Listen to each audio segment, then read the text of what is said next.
The time has finally come. Indie Fighting Games Fest has already seen 2 days of great action, deals, and reveals.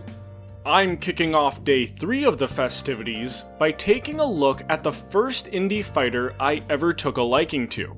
Mega Knockdown is a game I've already covered briefly, but that was for an intro segment leading into another video, so this is my chance to give the game its own spotlight. It's quite deserving of one, given how well it manages to blend fighting game conventions with a style of movement that otherwise sounds incompatible with the genre. Turn-based movement is a thing in RPGs, your Pokemons, your Final Fantasies, your Valkyria Chronicles. But when you think fighting games, you think a freestyle of movement that lets you go where you want, whenever you want. Watch any fighting game match, and you'll quickly see how much time is spent jockeying for position in even the smallest margins. Turns don't seem like they would allow for that. For the most part, in turn-based games, you are plotted on a board with fairly strict rules about where you can go. Turns can also be very slow and plodding, neither of which are words that most would use to describe fighting games. In a genre built on free-flowing action, the rigidness of turn-based play would seem to fly in the face of a big part of what makes fighting games fun and interesting. To be honest, I believed that at one point. I thought that if you were to make a turn-based fighting game, it would pull a lot of elements from fighting games, but by and large be very much its own separate thing. That was before I played Mega Knockdown and was quickly proven wrong. If you and your opponent know what you want to do on every turn, the pace can pick up considerably and start to look like any other fighter.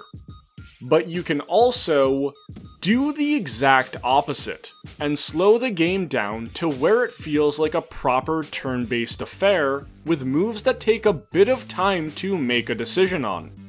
That's the coolest part of Mega Knockdown for me, how making the combat turn-based influences the pace of the visuals more than in any other fighting game. Patience in all of the normal fighting games still contains a lot of movement as players fight for better screen position. But in Mega Knockdown, patience means the action completely stops, and that sorta messed with me at first.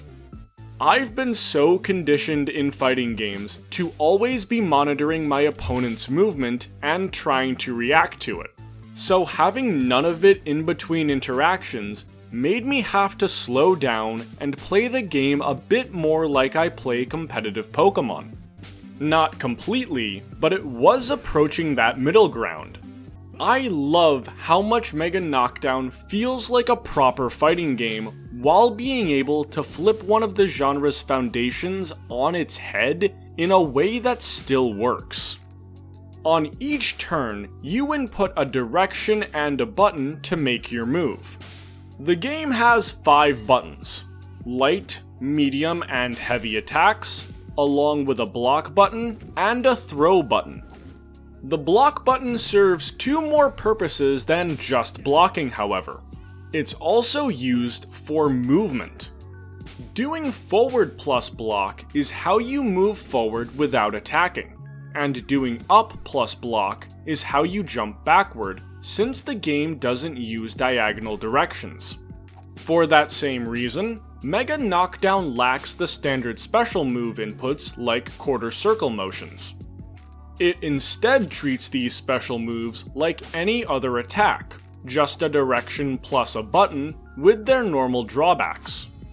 As for combos, they aren't a thing in Mega Knockdown, at least how you'd normally think of them. Mega Knockdown has auto combos. Each character has certain moves that will instantly go into a full combo if they land clean. I'm a fan of this decision. Mega Knockdown isn't trying to be a one-to-one adaptation of normal fighting games just plotted into a turn-based environment. It's a self-admitted simplified fighting game with turn-based mechanics. one which still maintains the core elements of the fighting game genre. To get your feet wet with the game's mechanics before hopping into arcade mode or online matches, the game offers a great tutorial. Mega Knockdown's tutorial works with short, simple explanations that apply to both the game specifically and the broader scope of fighting games. It does a good job breaking down different concepts into 1 or 2 sentence blurbs that newer players can easily remember, while more seasoned players can become accustomed to how said mechanics have been adapted to the game's take on such systems. Mega Knockdown is really fun to play, but more than that, I think it has the potential to be a great teaching tool for beginner players. The turn-based aspect lets them slow down, which should help them make more informed decisions as they're given the time to take a second and think out their next move. Mega Knockdown is currently available on Steam in early access with native online play, and it just received a UI update at the start of Indie Fighting Games Fest. Coming from a 2-person team, the game offers a lot to enjoy and is definitely worth checking out. Like with Buck Up and Drive, I'm really interested to see how the ideas presented in Mega Knockdown can be expanded upon in the future. Now, while Indie Fighting Games Fest will have come and gone by next Saturday, this series is here to stay. We'll be taking a trip under the sea in the next episode, so I hope you dive on in. Anyways, peace.